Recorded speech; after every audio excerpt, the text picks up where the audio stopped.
सनातन कल्याण के इच्छुक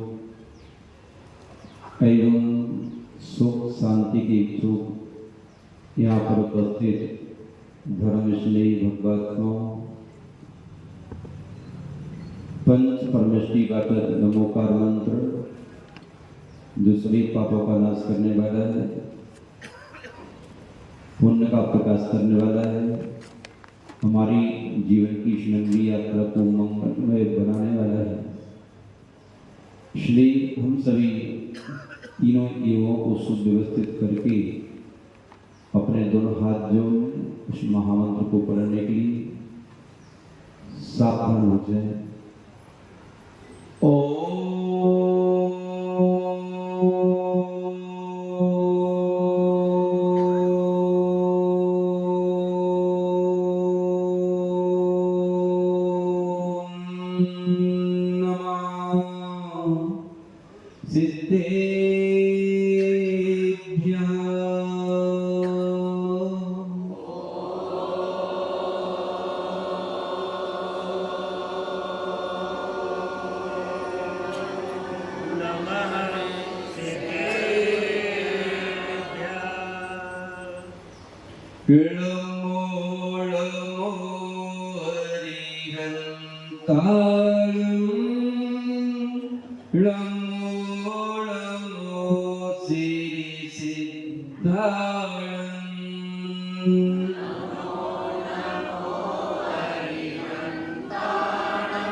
सर्वधर्माणां जैनं जयतु शासनं जैनं जयतु आसनं जैनं जेतु शासनं यस्य श्रियं स्वभावपि प्रभावे कस्सन करणः तस्मै संज्ञारूपाय नमोस्तु परमात्मने।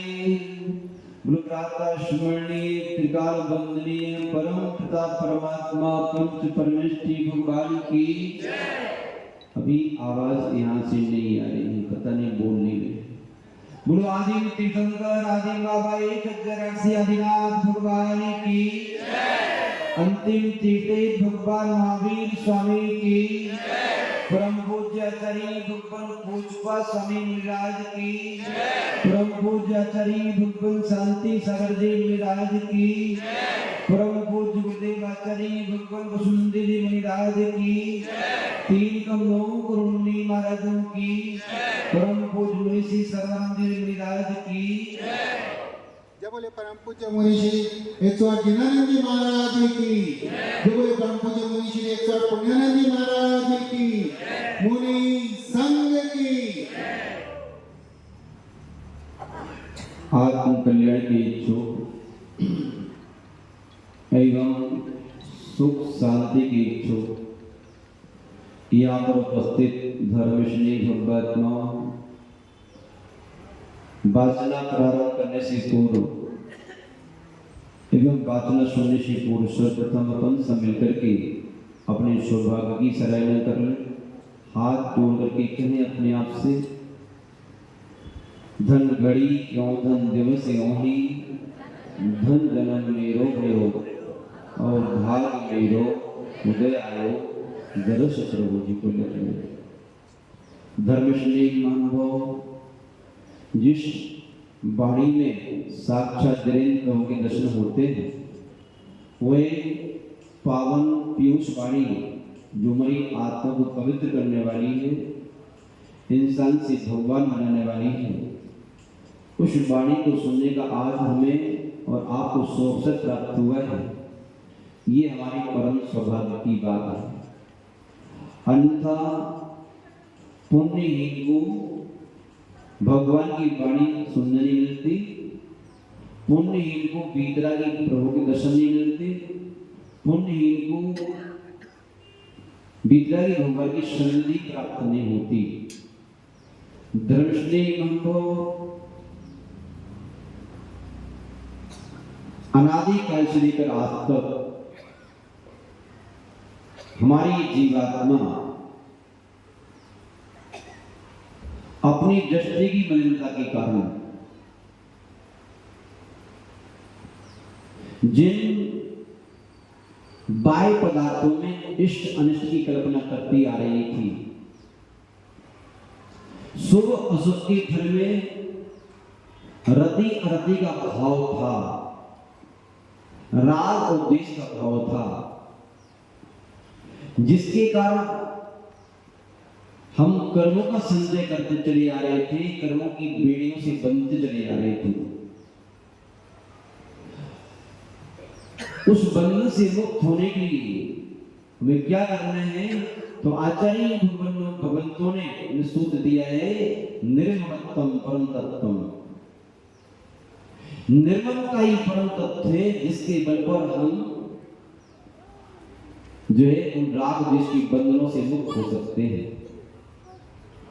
और निर्ममता का तात्पर्य यही है कि मेरा कोई नहीं है। क्या? ध्यान दीजिए, निर्ममता का तात्पर्य है कि मेरा कोई नहीं है। व्यवहारिक दृष्टि में जो वस्तु आपकी नहीं होती है, जो व्यक्ति आपका नहीं होता है, उस वस्तु के अहित होने पर आपको कष्ट नहीं होता कि मेरी थोड़ी है ना? यदि किसी के मकान में आग लग जाए आपको कष्ट नहीं होता, किसी का बेटा मर जाए आपको कष्ट नहीं होता, किसी की जेल कट जाए आपको कष्ट नहीं होता। क्यों? क्यों नहीं होता? क्यों नहीं होता? क्योंकि मेरा नहीं है। धर्मश्री महानुभाव, जैसे उसकी वस्तु आपकी नहीं है, ऐसी इस बात को भी समझ लेना अच्छे से, जो आप दिख रहे हो वो आप नहीं हो, और जिसे आप दिखा रहे हो वही आपका। जितनी वस्तुएं पांचों इंद्रिय की गोचर हैं वो आपकी नहीं है, इस बात को भी समझ लेना। जो दिख नहीं रहा है वो आप हैं, वो जो दिख रहा है वो आप नहीं है। जिसे आप दिखा सकते हो वो आपका नहीं है, और जिसे आप नहीं दिखा सकते हो वो आपका है। हम अनादि काल से इसलिए भटक रहे हैं क्योंकि हमने दिखने और दिखाने पर विश्वास किया है। भटकने का कारण ही है, दिखने दिखाने में हम अपनी उन्नति मानते आए हैं। यदि किसी को कुछ दिखा सके, अपना त्याग, अपना तप, अपना दान, अपना तन, अपना धन, अपना प्रभाव, अपनी प्रसिद्धि, अपनी प्रतिष्ठा, तो आप अपने आप को बहुत बड़ा मान लेते हो। लेकिन आचार्य भगवान तो ये कह रहे हैं कि जो दिख रहा है वो आपका है ही नहीं, ये आप सपने दिख रहे हो। आप क्या दिख रहे हो? सपने दिख रहे हो। तो सपने कभी अपने होते नहीं है।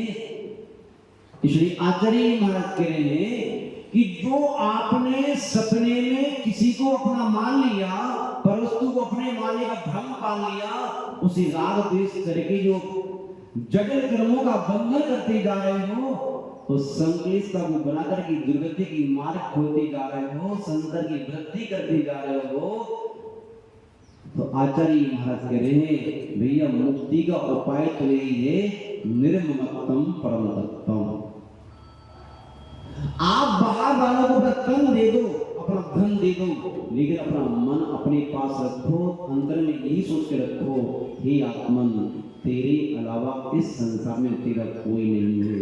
यदि तू ही अपना भला नहीं चाहेगा, तू ही अपनी भला नहीं करेगा, तो इस संसार में तेरा भला कौन करेगा? ये संसारी प्राणी सब ठगिया है, ये अज्ञानी है, ये मोही है। इस शराबियों के बीच में, इन अज्ञानियों के बीच में, इन मूर्खों के बीच में, इन अंधों के बीच में, इन बेरों के बीच में तू अपनी आत्मा का हनन क्यों कर रहा है? ये कटु सत्य कह रहे आचार्य महाराज। वो कह रहे निर्ममत्तम परम तत्वम, निर्ममत्तम परम सत्य। ये निर्ममता ही परम सत्य है। अर्थात कि मेरी आत्मा के अलावा मेरा कोई नहीं है, परमाणु मात्र मेरा नहीं है, नहीं था, नहीं होगा। मैं कितना ही प्रयास कर लूं, मेरा कोई हो ही नहीं सकता। जब हो ही नहीं सकता तो मैं पर को अपना बनाने का दुस्साहस क्यों करूं, पर को पाकर के राग द्वेष क्यों करूं? ना मेरा शत्रु कोई है, ना मेरा मित्र कोई है, ना मेरा शरीर ही मेरा नहीं है, तो मेरी अन्य वस्तु मेरी कैसे हो सकती है? तो नहीं हो सकती, तो उसके प्रति राग कैसा, उसके प्रति द्वेष कैसा?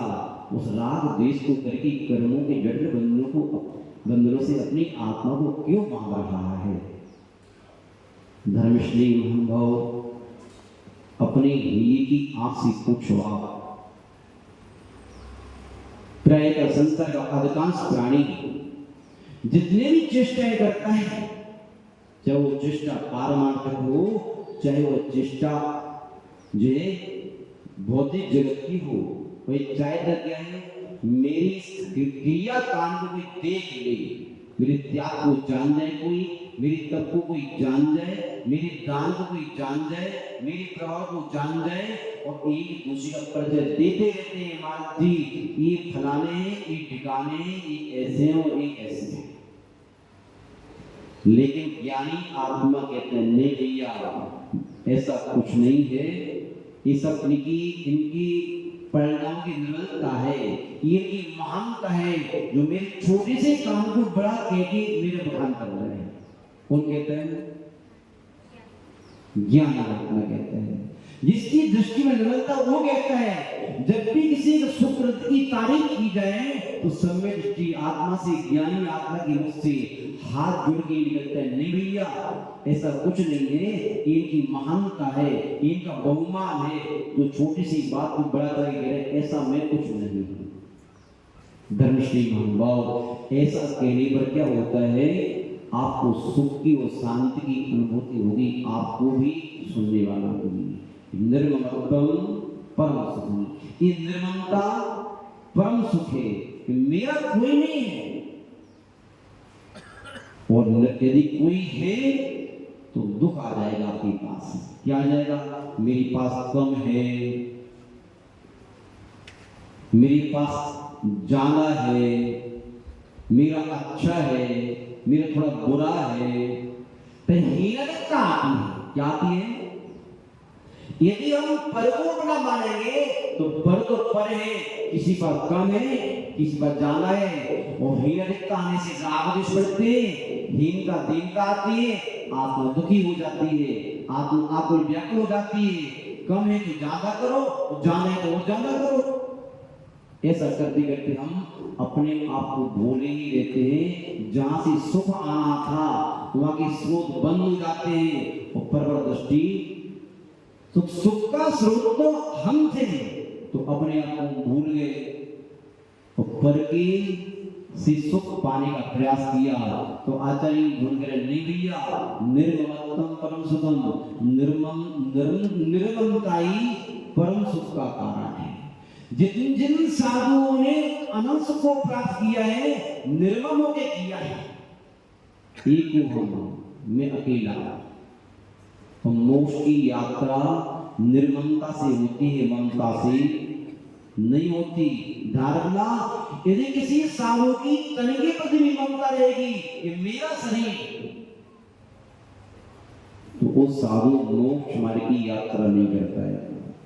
उस साधु के अंदर भी यही भाव रहता है, शरीर व्यवहार नहीं की दृष्टि से तो मेरा है, वास्तविकता में मेरा नहीं है। व्यवहार का तात्पर्य हम व्यवहार निभा रहे हैं, इससे ये मेरा काम कर रहा है, मैं इसका काम कर रहा है। व्यवहार का तात्पर्य क्या है? एक दूसरे का ध्यान रख रहे हैं, ये मेरे शरीर की साधना करा रहा है तो मैं इसको भोजन दे रहा हूं, इतना संबंध मात्र है, व्यवहार है मात्र, वो कुछ नहीं।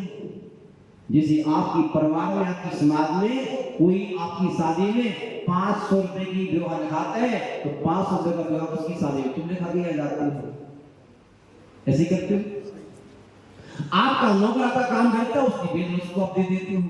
ऐसे व्यवहार नहीं की दृष्टि से तो आपका शरीर मेरा है, और मैं इसकी सुरक्षा नहीं करूंगा जब तक काम करेगा। ऐसा नहीं इसको मारूंगा, पीटूंगा, उसको खाने दूंगा, करूंगा, लेकिन व्यवहार नहीं से वास्तविकता में तो मेरा नौकर तो नौकर ही है। नौकर मेरा कैसे हो सकता है?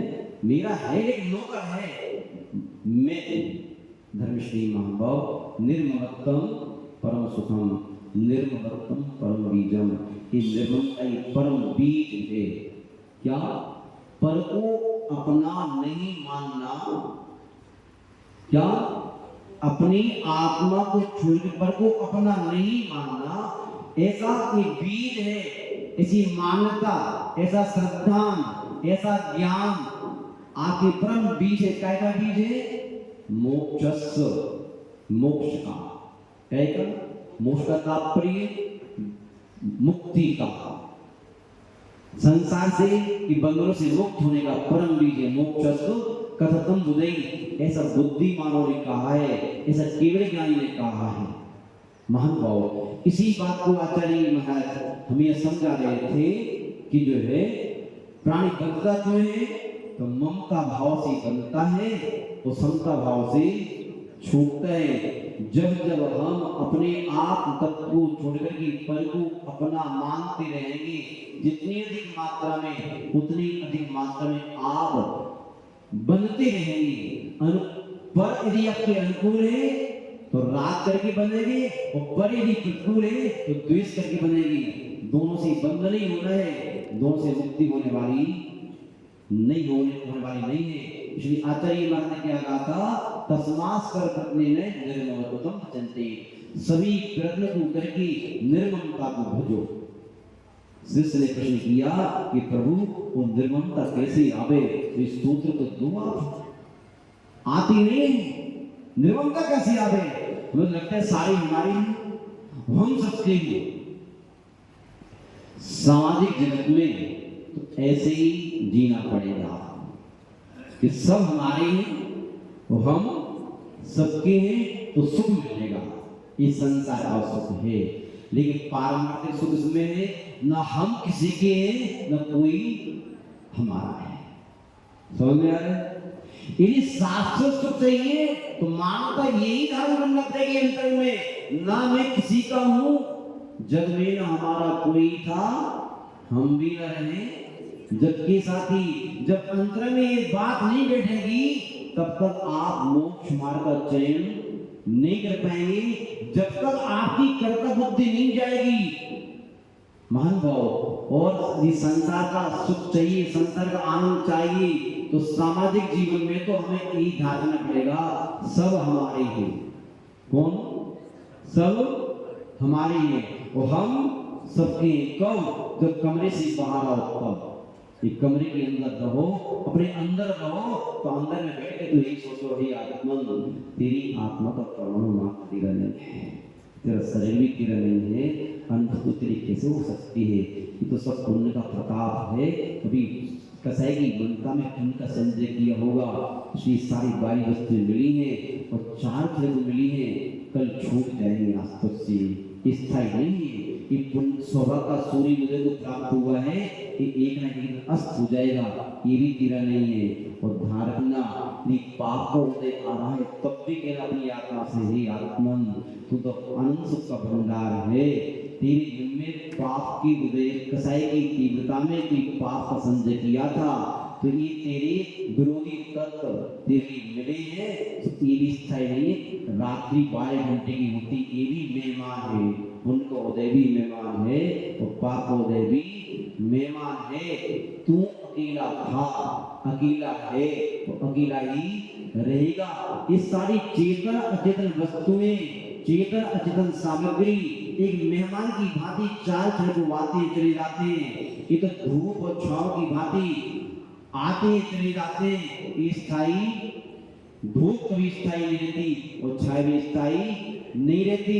ये तो सागर में उठने वाली लहरों के समान है, कभी लहरें उठती हैं कभी गिरती हैं। तो ये सारी अनुकूलता प्रतिकूलताएं संयोगी वियोगी संबंध है, आते हैं चले जाते हैं। लेकिन तुम भ्रम मत पालना, तू अकेला था, अकेला है, अकेला ही रहेगा। एक पंक्ति पढ़ रहे थे हम कल्याण में, माता पिता बंधु स्वजन जाता न कोई साथ है, संसार में भ्रमता हुआ प्राणी सदैव अनाथ है। एक जीव कैसा है? सदैव अनाथ है। कभी आप सनाथ नहीं हो, आपकी अज्ञानता है और दुनिया की नाथ बनने का प्रयास कर रहे हो। आप हम परिवार की नाथ, गांव की नाथ, समाज की नाथ, देश की नाथ, मालिक बनने का प्रयास कर रहे हो। भैया जब तक दुनिया में मालिकियत करते रहोगे तब तक स्वयं की मालिक नहीं बन पाओगे। हमें इष्टोपदेश ग्रंथ का स्वाध्याय स्वयं की मालिक बनने की प्रेरणा देना है। संसार की मालिक बनने से आपकी वृद्धि कराने का भाव है। संसार की मालिक जब तक बन के रहोगे तब तक आपको गालियां मिलती रहेंगी। क्या मिलती रहेंगी? गालियां मिलती रहेंगी। आपकी जो है कोई भी अच्छा कहने वाला नहीं है। सदैव जितने भी नेतृत्व करने वाले व्यक्ति होते हैं उनके लिए प्रेरणा कर कुछ लोग तो ऐसे मिली जाते हैं कि जो है उनके ऊपर उंगलियां उठती रहती हैं। कहा भी है जो है ये राज समाज महाअवतारण बैर बरावन हारा। धर्मश्री महानुभाव अगली पंक्ति में आचार्य महाराज के कह रहे हैं, उस निर्ममता की सिद्धि कैसे हो, उस निर्ममता कैसे आवे हमारे अंदर, इस बात को यहाँ कहने जा रहे हैं 27वें श्लोक में और 32वें प्रश्न पर ये श्लोक है। सभी प्रश्न खोल लें। एको हम निर्ममः शुद्धो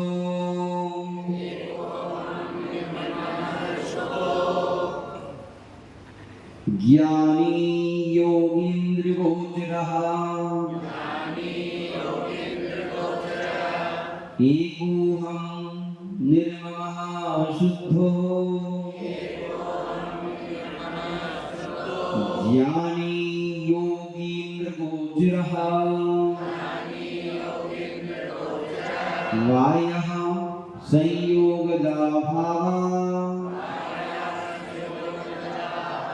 मत्तः सर्वेति सर्वतः। एक बार नहीं 3 बार कम से कम सभी लोगों को इस श्लोक को बड़े उच्च स्वर में एक साथ एक लाइन पढ़ना है। पूरा पांडल गुंजयमान होना चाहिए। चलेगा, पढ़े एक साथ।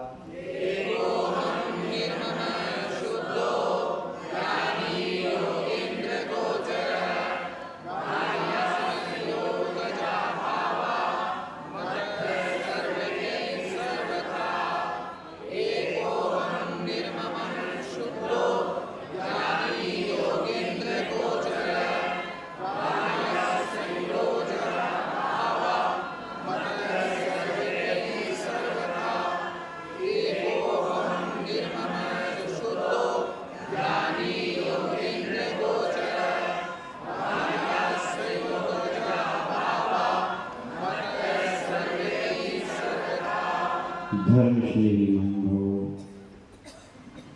इस गाथा सूत्र को पढ़ते वक्त अत्यंत आनंद की अनुभूति होती है। आचार्य महाराज उस निर्ममता की सिद्धि के लिए कि मेरा कोई नहीं है, मैं कैसे मान लूं ऐसे? आप भले ही कहो महाराज जी, मैं कैसे मानूं मेरा कोई नहीं है? मेरी माँ है, मुझे प्राण देने तैयार है। मेरे भाई है, मेरे घर भोजन नहीं करता।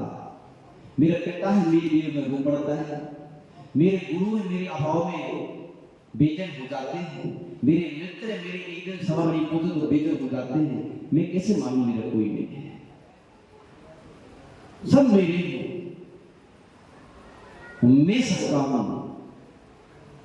ये सपना है, ये सपना ऐसे नहीं टूटेगा, ये सपना ऐसे नहीं टूटने वाला। इस सपने को तोड़ने के लिए तो आपको कहानी मालूम है, कहानी तो सुनाना। उस व्यक्ति की, जिस विद्यार्थी ने कहा गुरुजी से, गुरुजी सब मेरे हैं। गुरुजी ने कहा तेरा कोई नहीं बेटा, मैं कैसे मान लूं? तो उसको प्राणायाम सिखाया, सांस रोकने की विद्या सिखाई। तो सांस रोक के घर जाके पड़ गया,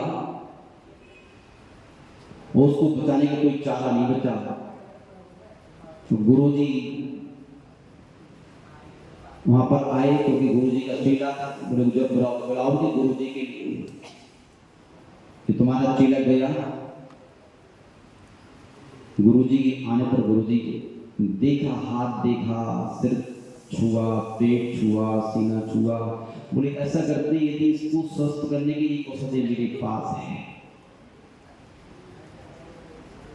दे तो जिंदा हो सकता है। गुरुजी बड़ी कृपा होगी, लेकिन शर्त है वो औषधि इसको नहीं खाना है, वो औषधि किसी अन्य को खाना है। अच्छा, ऐसी औषधि है कि दूसरा खाया और ये मरीज जिंदा हो जाएगा? ऐसी औषधि, उल्टी औषधि। लेकिन जो औषधि खाएगा वो मर जाएगा, ये बालक जिंदा हो जाएगा। कहानी आपकी सुनी हुई है, मालूम हमारे लिए। जानने को तो आपको बताया ना, तो सुशील जी बोल रहे थे कि महाराज जी आपका उपदेश तो पहले दिन समझ रहे थे।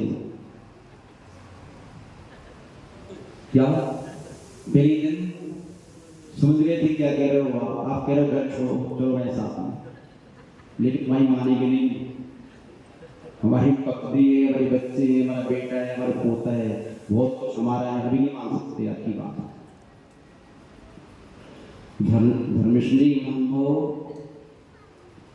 उस गुरु ने जब कहा, जो परिवारीजन प्राण देने तैयार थे, प्राण देने का नाटक करते थे, प्राण देता कोई नहीं, वैसे आज तक किसी ने किसी लिए प्राण नहीं दिए। आपका इकलौते बेटे के मरने के बाद कोई पिता आत्महत्या करके नहीं मरा कि मेरा बेटा मर गया, मैं मर लगता हूँ, मरा कोई माँ मरी, कोई भाई मरा, बल्कि साल 6 महीने बीतने के बाद में सारे गवाह पड़ जाते हैं, अपने धंधे में लग जाते हैं। कौन उसको याद करता है? जितना भी रोना धोना है सब स्वार्थ का है, स्वार्थ सिद्ध हो रहा था, इसलिए आप अपना कह रहे थे स्वार्थ सिद्ध होना बंद हो जाए, कोई आपका नहीं है, धर्मपत्ता नहीं है, ना हम आपके ना आप हमारे हैं। महान भाव जैसे कहा गया, माँ आप इसको ले लो, आप तो व्रत होने वाली हो। माँ ने क्या कहा, पिता ने क्या कहा, भाई ने क्या कहा, पत्नी ने क्या कहा, आपको सारी कहानी मालूम है, बताना जरूरी नहीं है। कहा बेटे से बेटा अब उठ जाता है, कोई बात नहीं, बेटे से गुरु ने कहा कि आप ऐसा करते आप मत खाओ, आपके परमात्मा है, इसके सेंस करो, इस औषधि को मैं खा नहीं था। हाँ गुरुजी आपका तो कोई ना आगे ना पीछे, इसको आप ले लो तो बहुत बड़े नारायण। ये निर्ममता प्राणी को इतना निर्दयी बना देती है।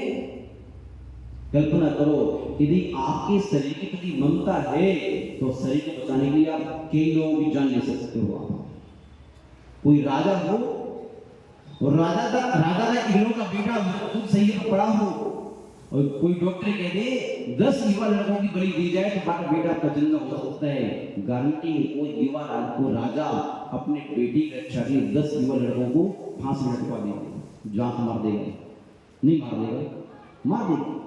क्यों? वो उसके अंदर ममता कि मेरा बेटा है, क्या है, मेरा बेटा है, मेरा शरीर है। प्राणी का ही ममकार, प्राणी का ही ममत्व भाव अपने आत्मा के स्वतंत्र अस्तित्व का ज्ञान न होने के कारण प्राणी बहुत बड़े पाप कर गुजरता है, वो दुर्गति खाई में गिर जाता है। लेकिन वास्तविकता को डरना, इसलिए कहा है वास्तविकता को जान करके सात्विकता को अपनाओ। क्या? वास्तविकता को जान करके सात्विकता को अपनाओ। जो सात्विक न बन करके हम तामसिक और राजसिक जीवन जी रहे हैं, नहीं, ये जीवन हमारे लिए हानिकारक है, कष्टदायक है। आचार्य महाराज यहाँ पर ये कह रहे हैं, एको हम, मैं अकेला हूँ। कैसा हूँ? अकेला। ये मेला है, मैं अकेला हूँ, ये मेला है, एक एक करके सब अपनी दुकान भागे चले जाएंगे, मैं अकेला। ये बात इसकी जाप कर लिया करो। एको हम, निर्मम, मेरा कोई नहीं है। क्या? निर्मम, मेरा कोई नहीं। तो एक बात ध्यान में आएगी, वो कैसा है? मैं कहता हूं शुद्ध हो, मैं शुद्ध हूं, अर्थात द्रव्य कर्म, भाव कर्म, नो कर्म से शुद्ध हूं, राग द्वेष आदि विकारी भावों से शुद्ध हूं, है? मैं सभी प्रकार के विभाव भावों से शुद्ध हूं, मेरे अंदर इसकी लाभ लपेट नहीं है। ज्ञानी, मैं अनंत ज्ञान का भंडार हूं, ज्ञानी आत्मा हूं। कैसा आत्मा हूं? ज्ञानी हूं। योगी मुद्रा, जो योगियों के इंद्र है, योगियों के राजा है, ऐसे केवल ज्ञानी के द्वारा, विशेष ज्ञानी के द्वारा, विशेष तपस्वी के द्वारा मैं जाननी, उनके ध्यान में विचरता हूँ, उनकी गोचर हूँ। अन्य कोई मुझे जान नहीं सकता, देख नहीं सकता। इस प्रकार का आचार्य भक्तों कह रहे हैं, क्योंकि बाकी क्या है? वाया, जो मेरी ज्ञान आत्मा से बाह्य है, जिसमें ज्ञान दर्शन नहीं पाया जाता, भले ही चाहे शुभ कर्म हो चाहे अशुभ कर्म हो, चाहे शुभ कर्म के फल में प्राप्त अन्य चेतन वस्तुएं हो, चाहे अशुभ कर्म के उदय में अन्य वस्तुएं प्राप्त हुई हो, सो हो चाहे असो, सब के सब वाया, मुझसे बाह्य है। कैसे है? मेरे नहीं, मुझसे कैसे है? बाह्य है। वो कैसे है? संयोग, ये सब दिखते तो मेरे हैं, हाँ दिखते हैं, इस संयोग भाव, इनका संयोग हुआ है, चिपकाए हुए हैं, बाहर से लाए हुए हैं, बाहर से बुलाए हुए हैं, ये आपके बाहर से आए हैं। और ध्यान रखना, बाहर से आई हुई वस्तु गंदगी पैदा करती है। जब कोई कुआं हो ना, कुआं, तो कुआं के अंदर से पानी आ रहा होता है, जिसे झर बोलते हो आप।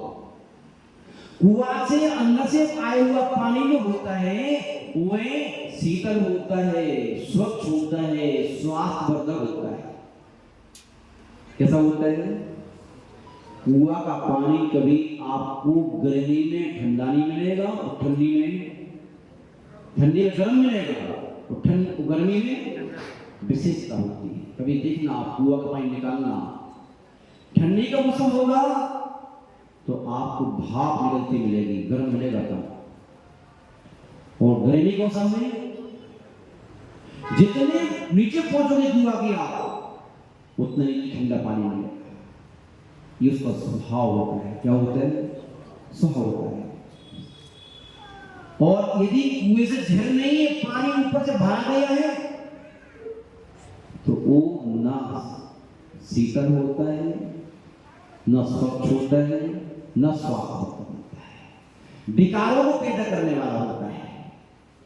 ऐसे ही जो आपका शुद्ध, आपकी उपलब्धि बाहर से आ रही है, चाहे तन आया हो, चाहे धन आया हो, चाहे पद आया हो, चाहे नाम आया हो, चाहे प्रभाव आया हो, चाहे प्रतिष्ठा आई हो, चाहे परिवार आया हो, चाहे मित्र आए हो, जो बाहर से आया है वो ना तो आपकी आत्मा में स्वच्छता पैदा करने वाला है, न आत्मा को स्वास्थ्य रखने वाला है, न आपका है, न शीतल पैदा करने वाला। यदि अपने आप को सरल, शीतल और स्वच्छ बना के रखना है तो क्या करो? अपने अंदर से झिर पैदा करो, अपने अंदर के सुख को टटोलो, वहां से आएगा बाहर से कुछ आने वाला। बाहर का सुख तो नियम से आपके अंदर विकारों को पैदा करने वाला है, संसार की वृद्धि करने वाला है और आपको आकुल व्याकुल बनाने वाला है। आचार्य मानस करें, बाह्य संयोग भाव है। कैसा है? संयोग भाव है।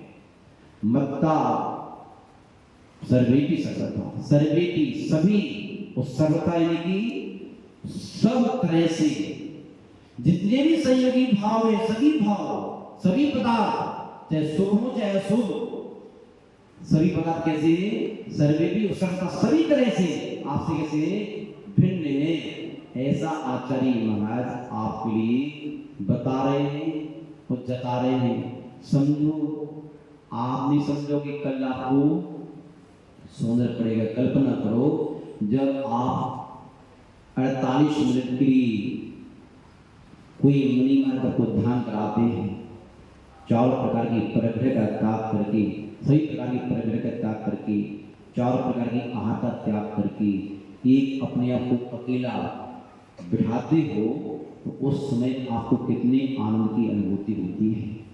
महान भाव। ऐसे ही पक्का मान लेना, जिसमें निर्मलता का भाव जिसके अंदर पड़ गया, उसको बाहर की अनुकूलता प्रतिकूलताओं से दुखी और परेशान नहीं कर सकती।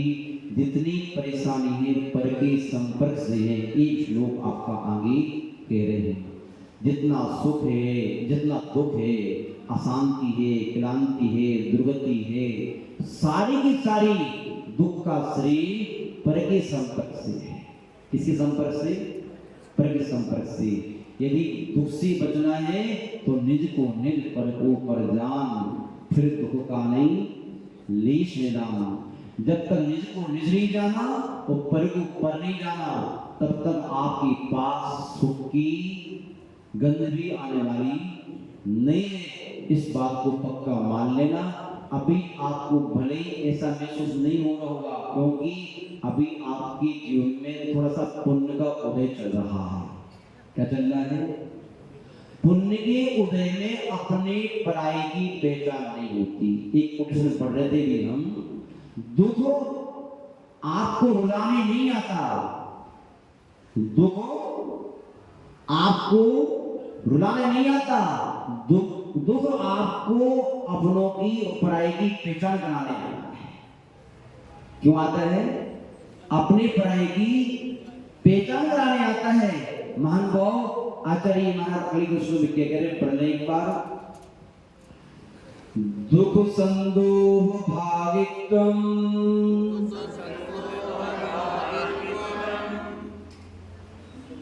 संयोगादि देहिनाम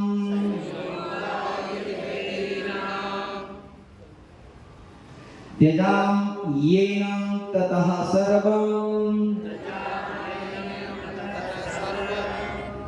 त्यजाम येन ततः सर्वं मनोवाक्काय कर्मभिः दुख संदोह भागित्वम संयोगा देहिनाम त्यजाम येन ततः सर्वं मनोवाक्काय कर्मभिः। पढ़िए एक बार।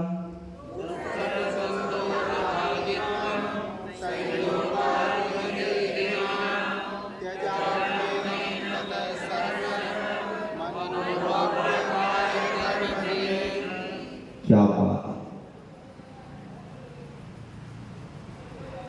आचार्य महाराज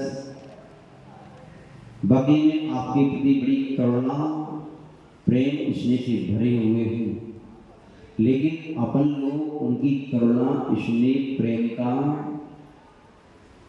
बहुमान नहीं कर पा रहे हैं। क्यों? क्योंकि चढ़ी है। क्या है? बोलो। चढ़ी है क्या? शराब। कौन सी?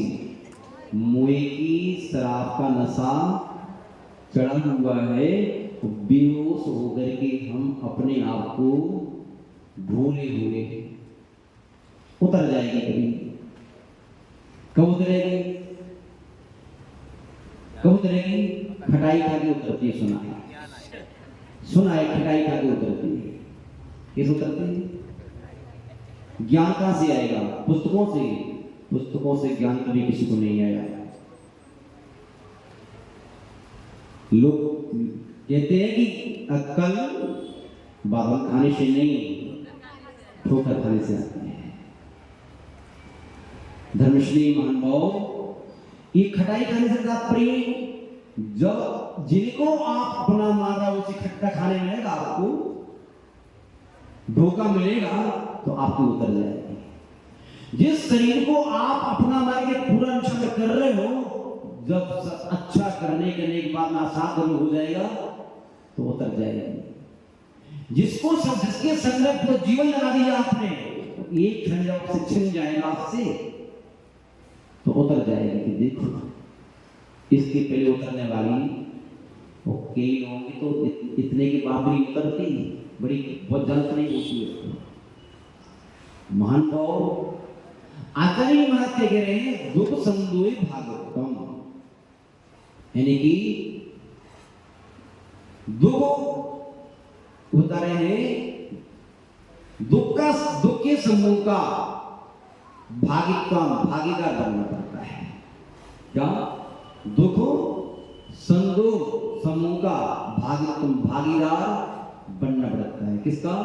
दुख के समूह का। दुख कितने प्रकार का है संसार में? आप समझ रहे हो, तन का, मन का, धन का, बहुत प्रकार का दुख है। तो दुख के समूह का भागीदार बनना पड़ता है। किसके लिए?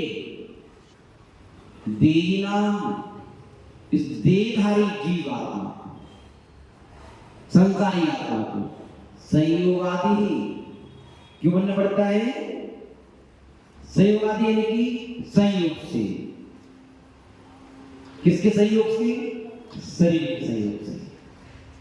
किसके संयोग से? यानी कि जब ये आत्मा शरीर के संयोग से रहती है तो उसको दुख का भागीदार बनना पड़ता है। कैसे? जैसे अग्नि को भी गंदे लोहे के संपर्क में आकर के क्या करना पड़ता है? पिटना पड़ता है। गंदा कौन था? लोहा। कौन था? लोहा। अग्नि गंदी तो नहीं थी, लेकिन गंदे लोहे के संपर्क में आकर ये अग्नि पिटती है। ऐसे ही हमारी निर्मल आत्मा इस गंदे शरीर के संपर्क में आकर के क्या होती है? पिटती है। इसके प्रति राग, इसके प्रति मोह, इसके प्रति ममत्व भाव, और देह के प्रति नहीं, देह से उत्पन्न संतान के प्रति ममत्व, पत्नी के प्रति ममत्व, देह की सेवा करने वाले देह के सहयोगी धन के प्रति ममत्व, मकान दुकान के प्रति ममत्व, टीवी कूड़े के प्रति ममत्व। ये ममत्व प्राणी क्या करता है? पिटवाता है। क्या करता है? जैसे वह जल शीतल होता है, कैसा होता है? लेकिन अग्नि के संपर्क में आकर गर्म होता है। ऐसे ही हमारी जीवात्मा भी इस शरीर के संपर्क में आकर के नाना दुखों की भागीदार बनती है। हमारी आत्मा का स्वभाव तो अनंत सुख से संपन्न है, लेकिन सुख अनुभूति में क्यों नहीं आ पा रहा है? क्योंकि देह के संपर्क में है। किसके संपर्क में है? तो क्या करें? देह छोड़ने क्या? नहीं, देह छोड़ने को नहीं कहा, देह के प्रति ममत्व छोड़ने को कहा है। क्या कहा है? देह के प्रति ममत्व जो आपका है, आसक्ति जो आपकी है, देह से व्यवहार तो बनाओ। ध्यान रखना, व्यवहार और निश्चय का संबंध होता है तो मंजिल मिलती है।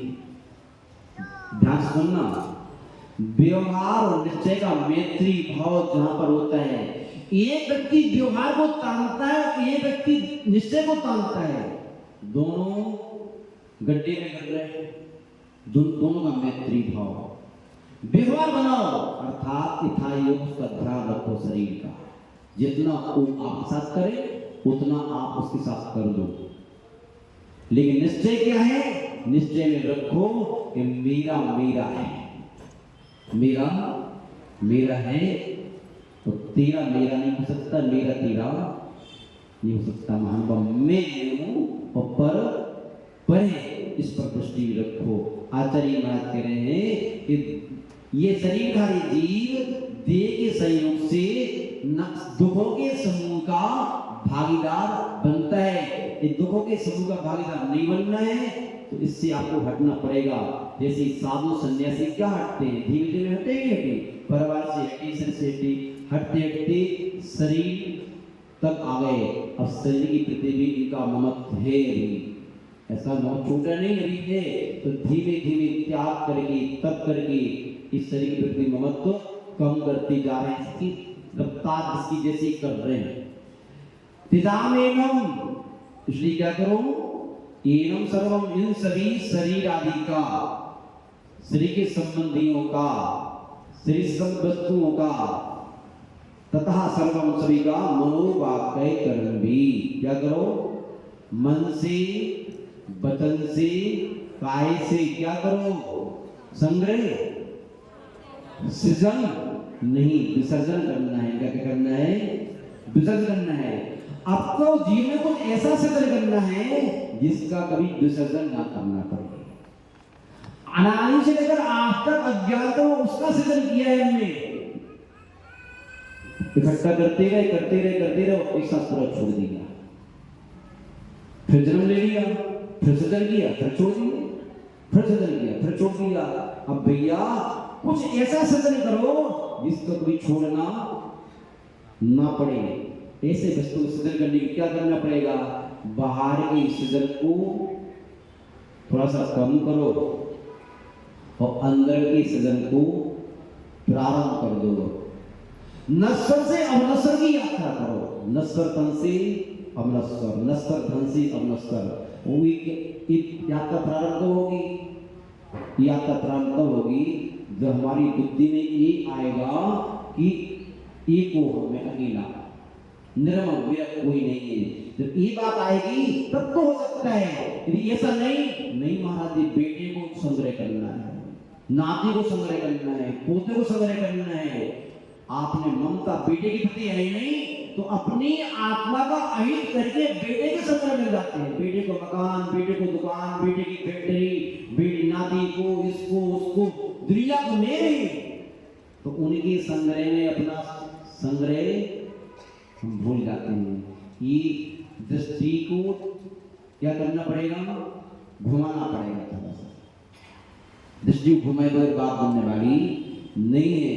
मन से भी त्याग करना है, ऐसा नहीं। तन से त्याग करना बहुत सरल है, ऐसी कठिन, ये भी कठिन है, लेकिन फिर भी तन से त्याग कर दिया, सब कुछ छोड़ दिया। वचन से भी त्याग करना है, क्योंकि आचार्य अध्यात्म कह रहे त्याग का भी त्याग करना है। कहेगा त्याग का भी त्याग, मतलब त्याग का भी त्याग का तात्पर्य है कि आपके मुख से निकलता है, महाराज जी मैंने मकान त्याग दिया, मैंने दुकान त्याग दी, मैंने पद त्याग दिया, तो तुम्हारा भाई तो क्या त्याग दिया तुमने? ये नहीं त्यागो, मैंने त्याग दिया, क्या त्याग दिया तुमने? तुम्हारा था ही नहीं, क्या त्याग दिया तुमने? तो मैंने त्याग दिया तात्पर्य आपका था वो।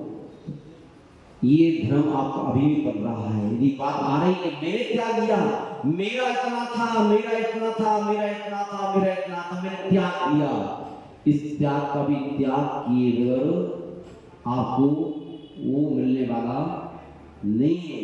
मानव के त्याग का त्याग जब नहीं होता है तो साधु बनने के बाद भी प्राणी दुखी रहता है, परेशान रहता है, कहीं अहंकार की पाटपट लग के, कहीं दीनता की खाई में गिर करके। एक छोटी परिवार से निकले हुए साधु कहता है, उसके अंदर दीनता आती है, उस किसी को परिचय मांगो, अरे हमारी परिवार वाली बहुत छोटी थी, हमें थी, इनकी परिवार वाली। इसलिए धारक को कई बार हम कहते हैं परिवार वालों को भी यहाँ आना नहीं चाहिए साधु के पास। क्या होता है इससे? एक साधु के परिवार वाले दुनिया के लाखों करोड़ रुपए खर्च करके आ रहे हैं, एक साधु के परिवार वाले कोई आ नहीं रहा है, उसके अंदर दीनता आ रही है, उनके अंदर उनका अहंकार बढ़ रहा है कि देखो मेरे परिवार वाले लाखों की गोली लेके जा रहे हैं, मेरे परिवार वाले ऐसा कर रहे हैं, मेरे परिवार वाले गोली नहीं, तुम्हारे परिवार वाले क्या कर रहे हैं? कुछ नहीं कर रहे, खा नहीं कर रहे हैं। और उनके परिवार वालों की क्या हो रही है? समाज वालों की तारीफ कर रही है, माने चली गाने सो रहे हैं, उनकी अहंकार बढ़ रहे हैं, उनकी दीनता, उनकी परिवार वाले आए तो उसने बुलाया नहीं, पूछा भी नहीं है। तो हम तो कहते हैं उन साधु संतों के परिवार वालों को अपरिचित होकर आना चाहिए, आम सर्व के आना चाहिए। कहते हैं भैया मेरा नियम है, मेरा परिचय मत देना, मुझे सम्मान नहीं चाहिए। ऐसा करने से उन साधु के अहंकार और दीनता वही बढ़ता रहता है। महान भाव इतना ही रहे तो अच्छा है। आपका 9:10 हो चुके हैं, बाकी विषय कर ले जाएंगे। जिन वाणी के ज्ञान से सूर्य लोका लो सो वाणी मस्तक रौसला देख हो, हे जिन वाणी भारती को देखो दिल रहे दो के भी शरणा वही सो पावे सुख है। जे प्रभु अरिहंत गुरु सेवा लहरन दया धर्म पालो सदा कहीं नहीं स्वप्न। सब मंत्रों का सारे महामंत्र मोकार याते हम सभी जपे नमोकार नुवार। धर्मविष्णु महंगो नवरलोकन कर ले।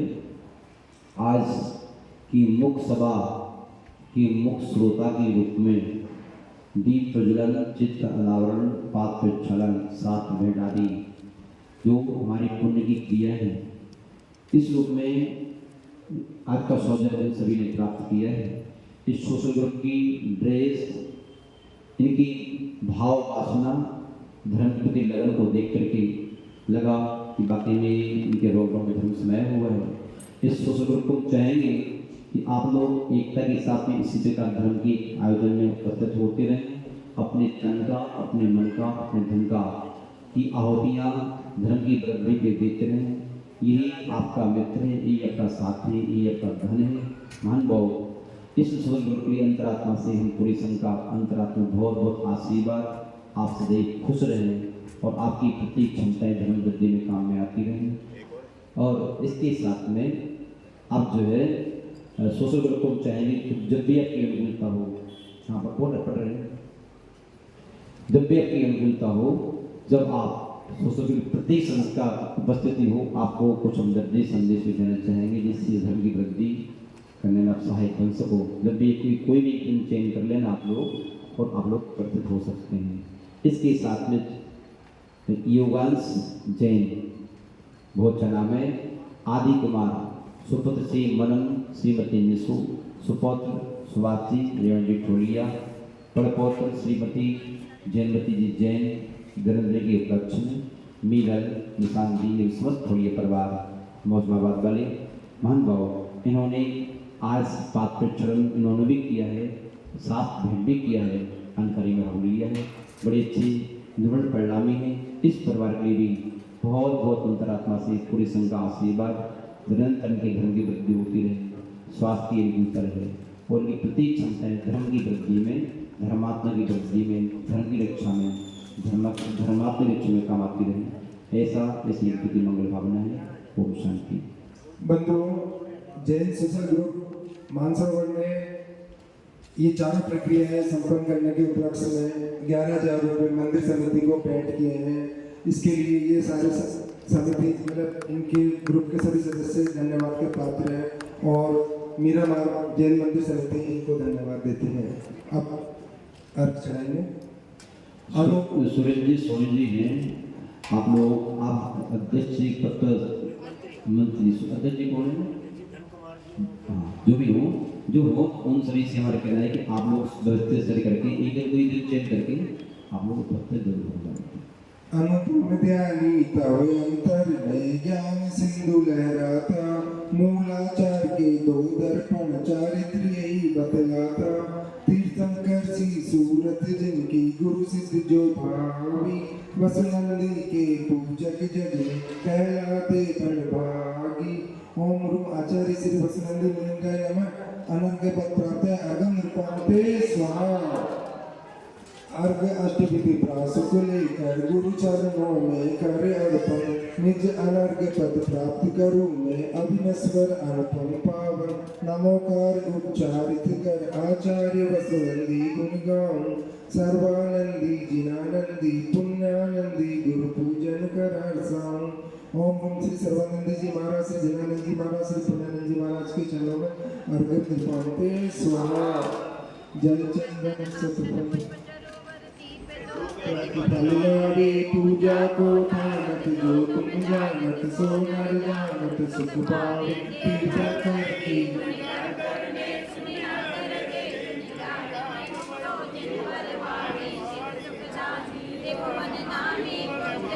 ओम ह्रीं श्री जिनभगवतो सरस्वती देवे अर्घं नृपाते स्वाहा।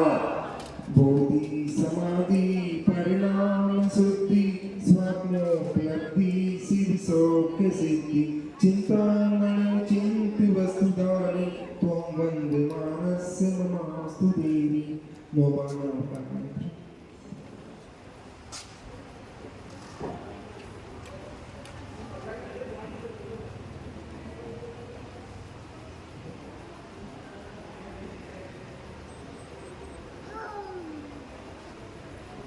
द्वादश